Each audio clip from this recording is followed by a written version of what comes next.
On April 30th, 2026, James Garfield Broadnax is scheduled to be strapped to a gurney and put to death by lethal injection. But as the clock ticks toward midnight, a terrifying question is haunting the halls of the justice system.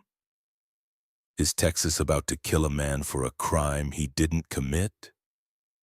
For 17 years, the world has known James as a cold-blooded killer. During his 2009 trial, prosecutors didn't just rely on witnesses, they put his soul on trial.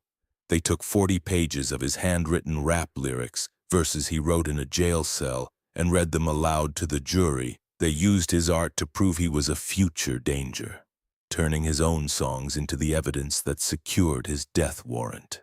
But a new truth has just shattered that narrative.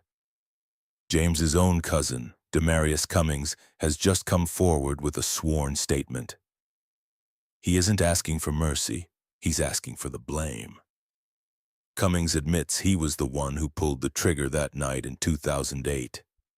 He explains that he convinced a 19-year-old James who was high on PCP and terrified to take the fall because James had a cleaner record.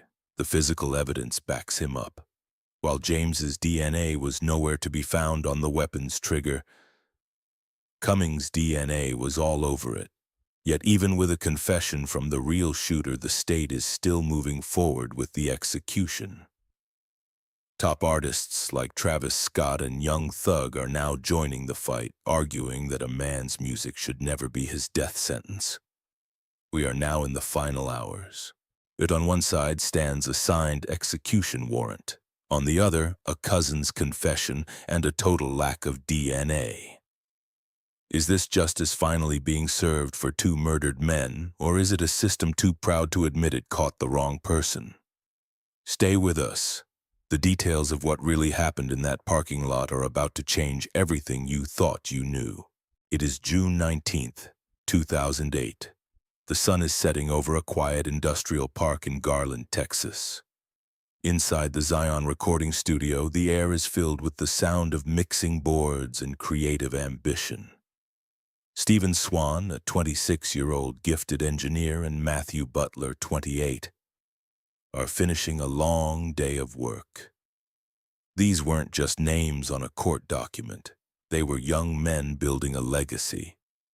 Stephen was known for his gentle spirit and his obsession with perfect sound quality, while Matthew was the glue that held the local music scene together.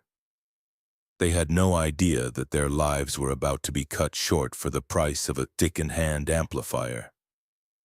But the violence was about to become personal.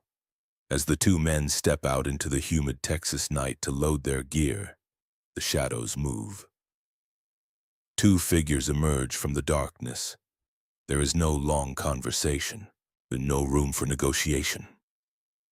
Within seconds, the parking lot becomes a scene of absolute carnage. One of the attackers raises a .22 caliber handgun. He doesn't just fire to scare them, he fires to finish them. Swan is struck first. The bullet enters his chest at close range, tearing through vital organs and sending him collapsing against the pavement. Matthew Butler, seeing his friend go down, has no time to run. He is shot multiple times, once in the head and once in the torso. The shooter stands over them, firing until the magazine is empty. The silence of the industrial park is replaced by the smell of gunpowder and the sight of blood pooling on the asphalt. What happened next shocked even the first responders. The attackers don't panic. Instead of fleeing the horror they just created, as they calmly reach into the pockets of the dying men. They snatch a wallet containing less than $20. They grab a few pieces of recording equipment from the back of the SUV. To the killers, the lives of these two fathers and artists were worth less than a week's worth of groceries. They drive away in the victim's own vehicle, leaving Stephen and Matthew to take their final breaths alone in the dark. However, the brutality didn't stop with the physical act. When police arrive, they find a scene of systematic execution. The shots were too precise, the robbery too cold. Investigators find Stephen's body slumped near the studio entrance. He had tried to crawl for help. This is the weight of the loss the state of Texas used to justify the death penalty. That they argued that anyone capable of such a brutal and heartless double murder could never be allowed to walk the streets again. But this case takes a turn that investigators never expected. As we look at the crime scene diagrams today, the injustice stage begins to take shape. The state painted James Broadnax as the cold-blooded leader of this massacre. They told the jury he was a monster who killed for sport. But as the April 30th execution date approaches, we have to look at the forensics again. If James was the one standing over those men, why was his DNA missing from the murder weapon? Why did the state rely on his rap lyrics to prove his violent nature instead of the biological evidence left in that blood-stained parking lot? The crime was undeniably evil, but did they sentence the right man to pay for it? Now, law professor Sherry Johnson is a consultant on the case and says a new trial is also merited because of alleged violations involving prosecutors excluding jurors solely based on race and then using gangsta rap music written by Broadnax against him, violating his rights. They thought that that would contribute to picturing Mr. Broadnax as a violent person and maybe even... To understand why the case against James Broadnax is currently tearing the Texas legal system apart, you have to look past the crime scene tape and into the shadow of his own family. The prosecution built their case on a simple image. Two cousins, James Broadnax and Demarius Cummings, acting as a duo of death. But the behavioral contrast between these two men tells a story the jury never fully heard. But the truth about their bond was far more dangerous than anyone realized. James was only 19 years old at the time, a teenager whose life revolved around music and a heavy, mind-altering dependence on PCP. His cousin Demarius was the older, more dominant presence, the one James looked up to and followed without question. In the days leading up to the murders, friends noted that James was in a drug-induced haze, when barely able to string sentences together, while Demarius remained the calculated navigator of their movements. What happened next would lead to the ultimate system failure. When the police finally closed in, a chilling agreement was made in the back of a patrol car. Demarius allegedly convinced his younger cousin to take the weight of the crime. Petition to block Broadnax's scheduled execution includes a new confession from Demarius Cummings. I persuaded James to take the blame for shooting the two victims, it says.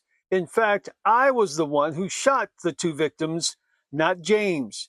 Cummings goes on to say the fact that James received a death sentence had been weighing on his conscience. I decided, he said, it was time to come clean.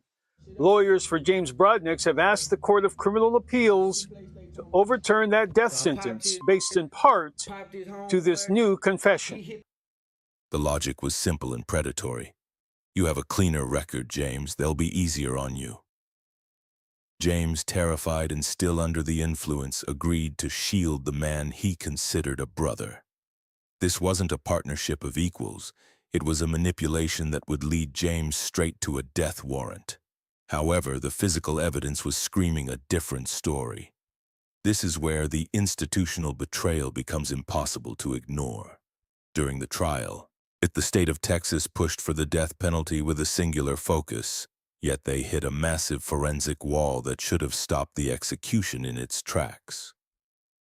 Forensic technicians processed the murder weapon, the .22 caliber handgun used to end the lives of Stephen Swan and Matthew Butler. They found plenty of biological material, but what they found shocked the defense team. The DNA on the trigger and the grip of that gun did not belong to James Broadnax. It belonged entirely to Demarius Cummings. Despite this biological proof that James never fired the weapon, the state chose to move forward. They didn't just ignore the DNA. They buried it under a mountain of James's rap lyrics, using his creative imagination to fill the holes left by their missing evidence. They told the jury that James's violent words were more important than the scientific facts. But that wasn't the end of the betrayal. The system failure is now at its peak. Today, Demarius Cummings sits in a cell, having signed a sworn affidavit admitting that he fired every single shot while James stood by in a stupor. Yet the state is still scheduled to end James's life on April 30th, 2026. How does a system justify executing a man when the actual shooter has confessed and the DNA proves it? We are watching a slow-motion tragedy where the law is choosing finality over the truth, and the clock is not just ticking, it's running out. The state of Texas operates with a mechanical precision when it comes to the death penalty. As we approach April 30th, 2026, the ritual of the final hours begins, a process designed to bring a sense of resolution to a tragedy.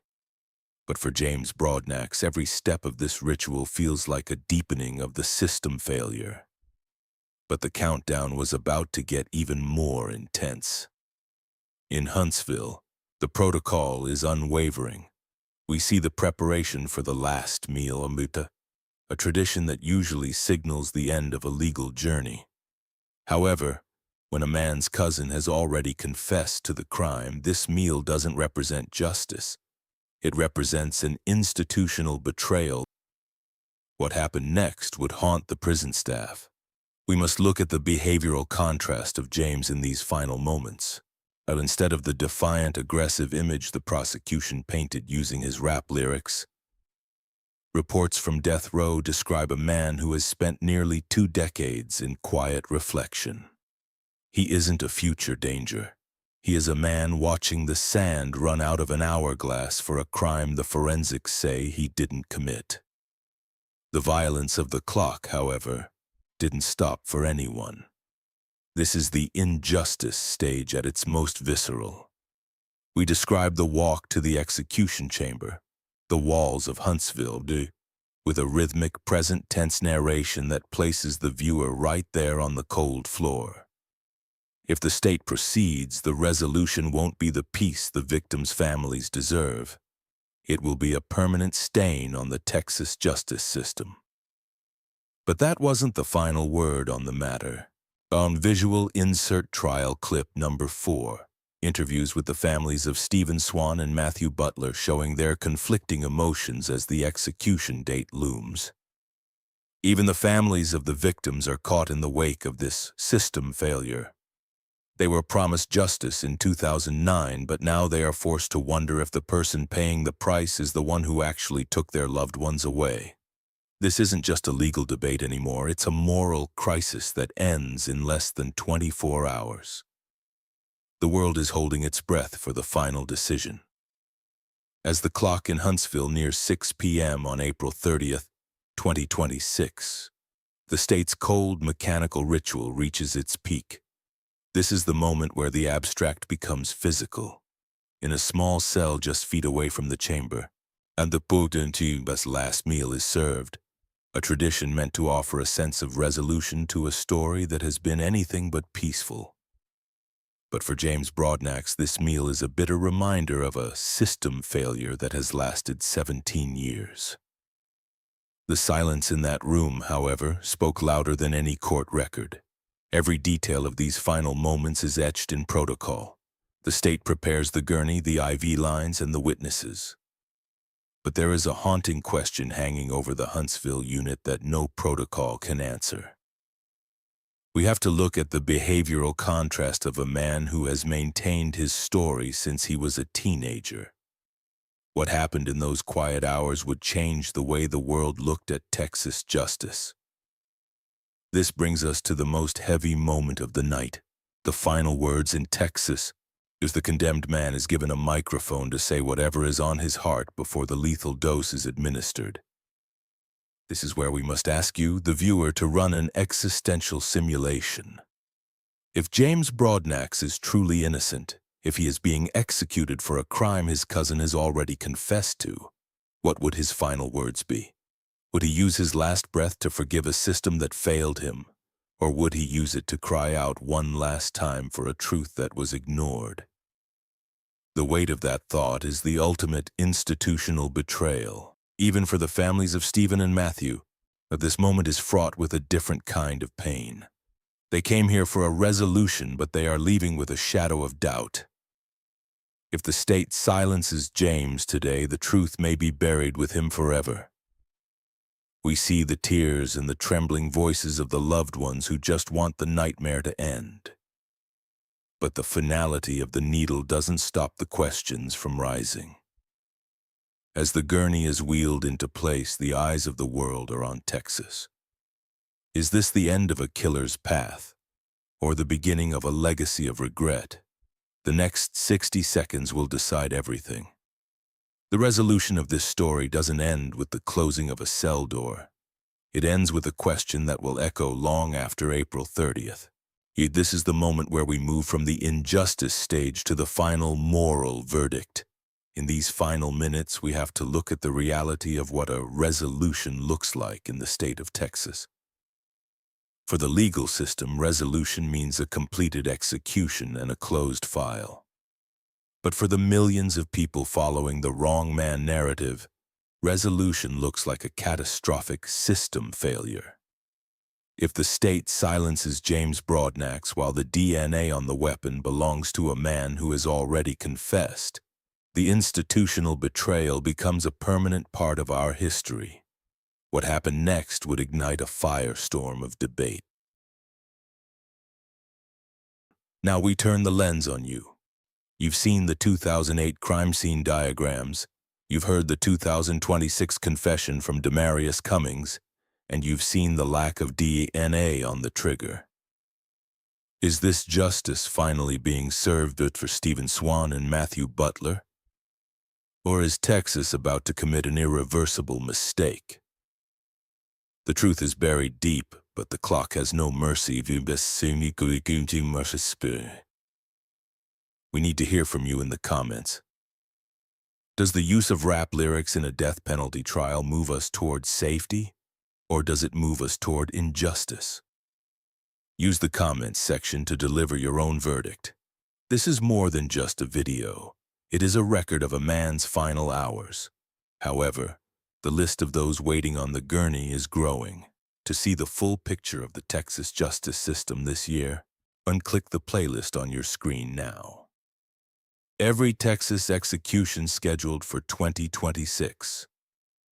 From the last meals to the final words, we are documenting every case where the state has set a date. Don't let the clock run out on the truth. Subscribe and stay tuned as we bring you the latest just-in updates from Huntsville. The next countdown has already started.